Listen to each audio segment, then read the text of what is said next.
Hey there, I'm Kat, and this is Brews and Reviews.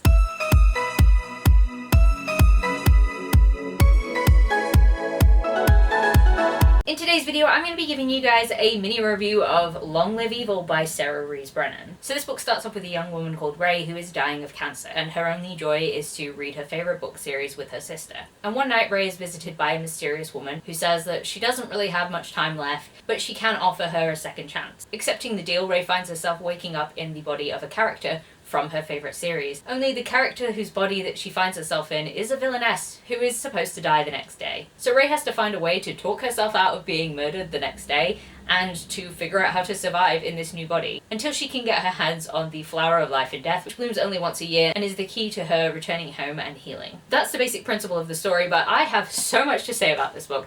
I very much enjoyed it. It is very irreverent and funny. There were a lot of moments where I laughed out loud. There are a lot of pop culture references in here, which may not work for everyone, but they really worked for me because of the type of references they were. But honestly, I found that Ray embracing her villainess status really worked because she's not really evil, but she's evil in a way that you kind of want to support her character. And the other people that she enlists to be part of the Den of Vipers. I really enjoyed a lot of the characters, not all of them, but I did enjoy most of the main characters, and I think the banter between the characters really worked for me. Some of it does go a little bit too far. At one point there is a dance routine that really just, I was like, what? Why are we doing a dance routine, I guess? I didn't need that. I just think that went a little bit too far, but the times where it hits, it really hits. One of the things that really appealed to me about this book is that I really enjoy a story where somebody is self-aware of the narrative that they're in and they're directly trying to change what is happening. And inevitably that never goes the way that they're expecting it to go, and there are unforeseen consequences to their actions, which they never could have known about, but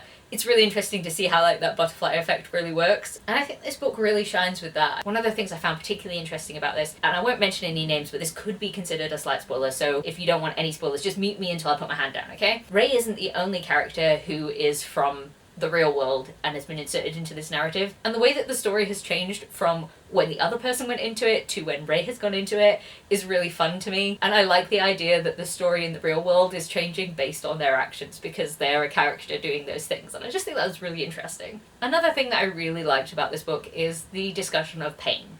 Now, Ray is dying of cancer in the real world. Her body has gone through a lot and she has basically been in pain for years. And I think it's really interesting and poignant how it's discussed in this book because, well, I'm a person that has chronic pain.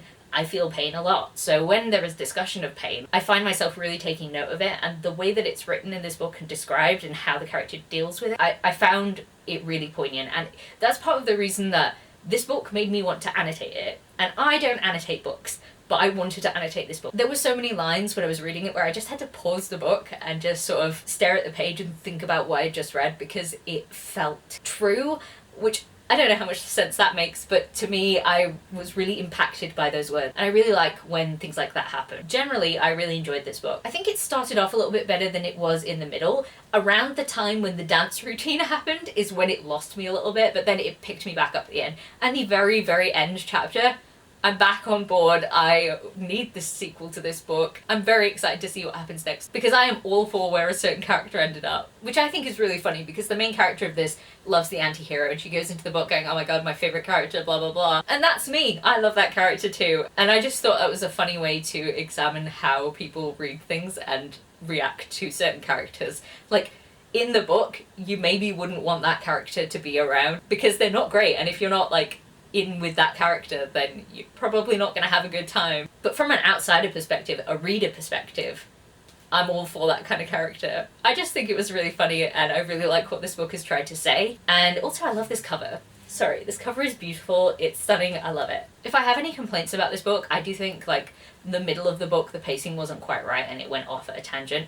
And there were certain chapters that focused on characters that I didn't necessarily care about as much, which really slowed it down for me. But overall, I really enjoyed this book and I gave it 4.5 out of 5 stars, and I definitely recommend it. I really can't wait for the next book in this series.